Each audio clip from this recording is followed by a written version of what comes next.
No princípio era o Verbo, e o Verbo estava com Deus, e o Verbo era Deus.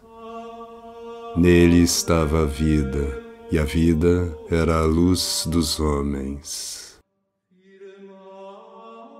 Boa noite. Sejam muito bem-vindos ao podcast O Verbo, Luz dos Homens. E hoje eu vou ler para vocês um comentário de São Tomás de Aquino à passagem da vida do Cristo, o momento da agonia no horto de Getsemane. Outro dia eu falava sobre este momento da história do Cristo, quando falávamos sobre a vontade, e me ocorreu então de ler esse trecho. De vez em quando eu vou pegar esses comentários de São Tomás porque eles são de uma riqueza ímpar, porque além de São Tomás comentar os trechos, ele também cita inúmeros santos padres, então ele faz uma espécie de compilação dos comentários dos santos padres, seja os evangelhos, que ele comentou São Mateus e São João, sejam as cartas de São Paulo, que ele comentou todas. Então, muitas vezes eu vou voltar, nós não temos traduções em português desses textos, eu estou usando aqui uma tradução francesa, porque o meu latim é muito ruinzinho. Então, vamos lá. Então, eu vou começar já no versículo 39, quando Cristo separa-se, indo um pouco mais longe, ele cai por face contra a terra, fazendo esta oração. Então, São Tomás comenta que, primeiro, nós vemos a preocupação do Cristo, no sentido de que ele se separa, ele vai um pouco além, deixa os 3 apóstolos e vai um pouco distante, E, diz São Tomás, ele se separa mesmo daqueles que ele escolheu. E aí faz uma analogia com a passagem deste mesmo Evangelho 6:6, quando Cristo nos diz, quando rezares, entra no teu quarto e, tendo fechado a porta, reza ao teu Pai que está no secreto, Então, ele vai rezar e ele faz justamente aquilo que ele nos aconselha a fazer, Mas observem que Mateus diz que ele não se afastou muito, mas um pouco, a fim de sublinhar que ele não está longe daqueles que o invocam. Salmo 144, 18, o Senhor está próximo daqueles que o invocam.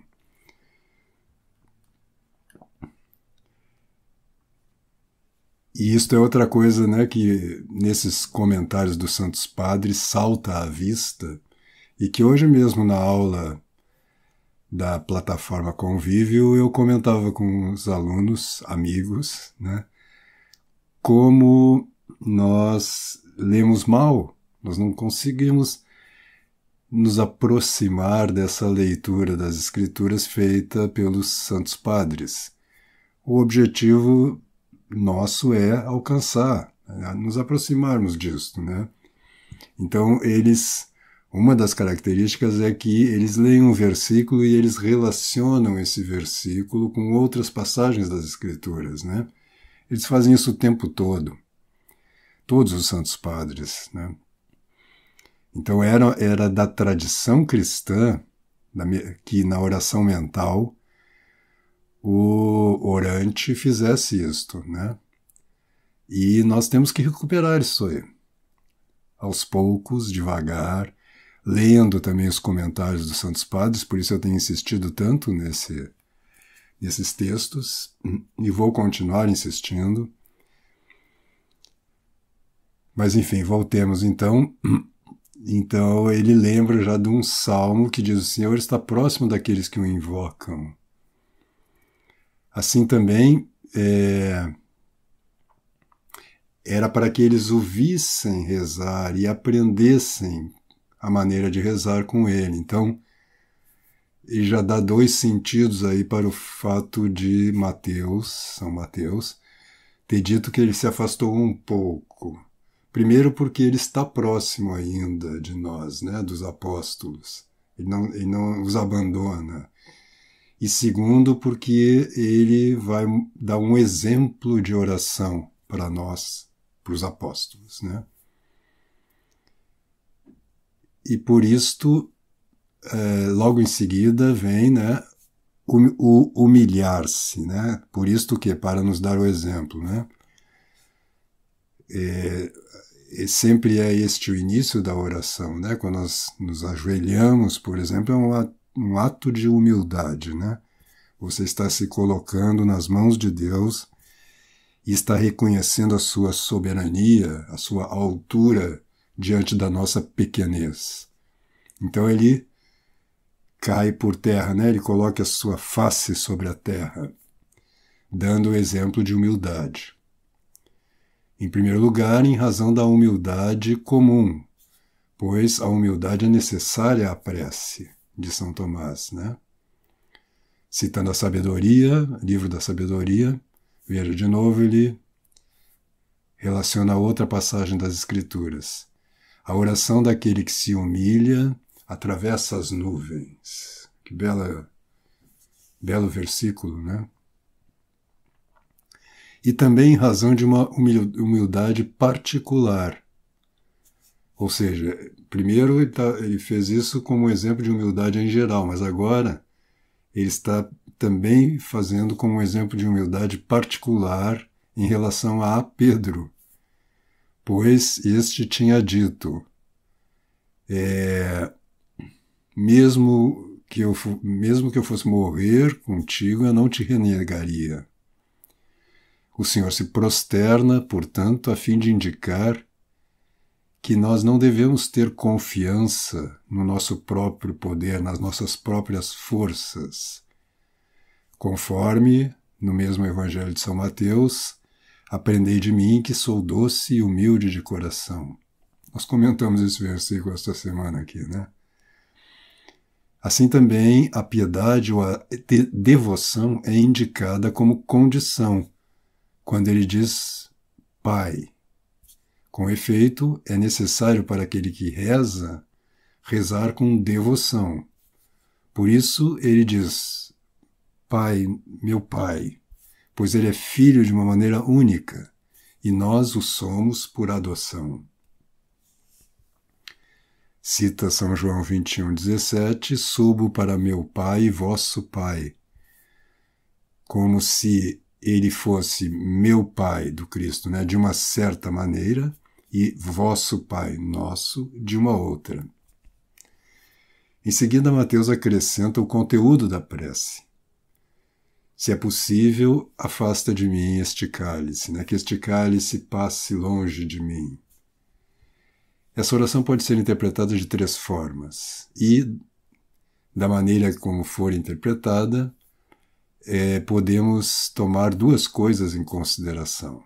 Então, primeira forma, vocês devem considerar a maneira geral, de uma maneira geral e para todos, essa maneira de olhar, né? Segundo São João Damasceno, a oração é uma ascensão do Espírito para Deus. A oração é, portanto, fato do Espírito ou da razão superior. Ela é um ato do Espírito ou da razão superior. Entretanto, ela é inferior a Deus e, ao mesmo tempo, superior à natureza humana ou submissa à vontade divina. Que devemos, portanto, compreender disto? Que a oração é um ato da razão superior que se debruça sobre essas coisas, né, o tema da oração, como convém. Entretanto, ela está sempre submetida à razão divina. E isto é indicado quando é dito, porém, não se faça como eu quero, mas como tu queres. Pois a razão superior segue a vontade da natureza. Mas, entretanto, não de maneira absoluta, a saber, que se ela está em relação com uma natureza superior, ela não se opõe a isto. Ou seja, A nossa razão, a razão do Cristo ali naquele momento, ela se relaciona à natureza superior, à razão do próprio Deus, né, do Pai, né, e é iluminada por ela, mas não de maneira absoluta, porque se houver uma oposição nas suas avaliações, vamos dizer assim, da situação, ela se submete à razão superior, né? O Cristo, portanto, quer dizer neste momento, eu quero que se realize aquilo que eu quero, se isto não se opuser à tua justiça. Pois eu quero que a tua justiça se realize. Por isto ele dá um exemplo da maneira como nós devemos pôr em ordem os nossos afetos, pois nós devemos ordená-los de tal maneira que eles não estejam em desacordo com a regra divina. Não é, portanto, grave, a gente até poderia traduzir por pecaminoso, fugir daquilo que é pesado para carregar com a nossa própria natureza, na medida em que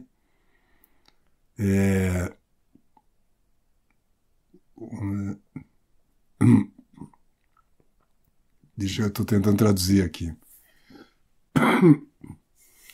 Na medida que isto se ordene à vontade divina. Quer dizer, se não estiver em oposição à vontade divina, não é nada de grave, e às vezes é o que deve ser feito, que nós evitemos o peso de determinadas cargas, né? Segundo Crisóstomo e Orígenes, nós podemos também dar a seguinte interpretação. Pelo cálice, a paixão de Cristo é significada. E é claro que o Cristo possui a vontade natural do homem. Ora, esta vontade é fugir da morte. A fim de mostrar que ele era homem, o Cristo pede, portanto, que o cálice seja afastado dele. Isto é, de tal maneira natural que ele não descarta esse pedido, ele não se nega a fazer esse pedido.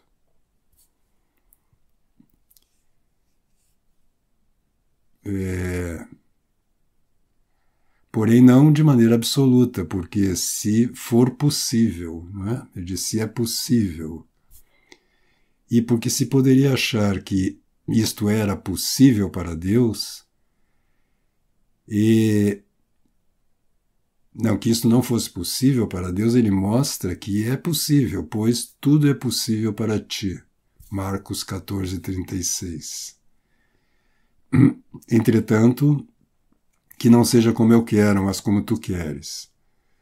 Ou seja, eu quero o que está de acordo com a tua justiça. Então, ele se refere a duas vontades, né? Uma que ele tinha do Pai como Deus, que ele tinha em comum com o Pai.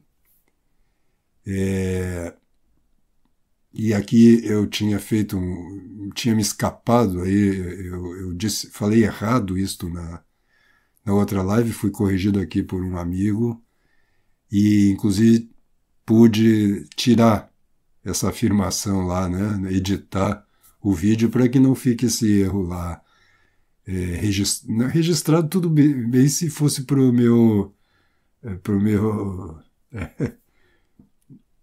minha vergonha, mas para que as pessoas não recebam uma informação errada, né?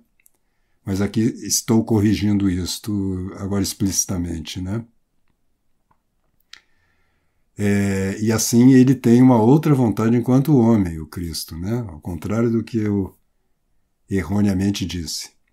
E submetia em tudo essa vontade ao Pai, nos dando nisto um exemplo, que nós submetamos a nossa vontade à vontade de Deus. Cita João 6,38, eu desci do céu não para fazer a minha vontade, mas a vontade daquele que me enviou.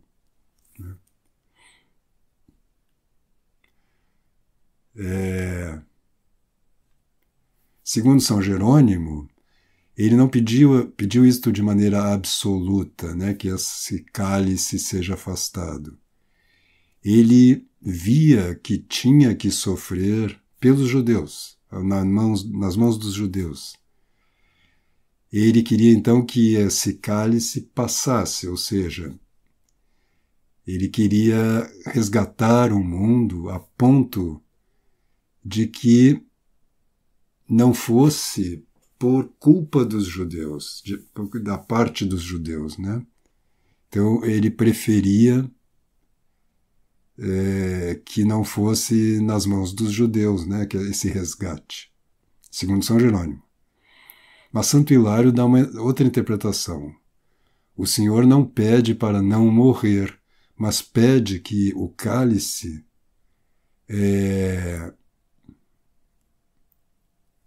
seja passado também aos outros, como se dissesse: eu tomarei o cálice com confiança. Eu peço que os meus discípulos o tomem sem desconfiança. Mas por que diz ele, se é possível? Pois parece ser contra a natureza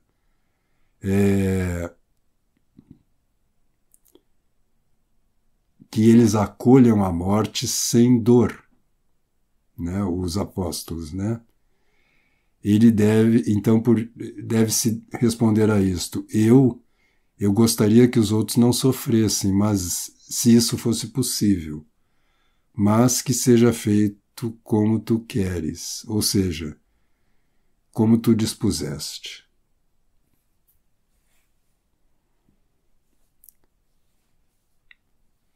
Então por hoje era isto. Muito obrigado, fiquem com Deus e até o próximo episódio.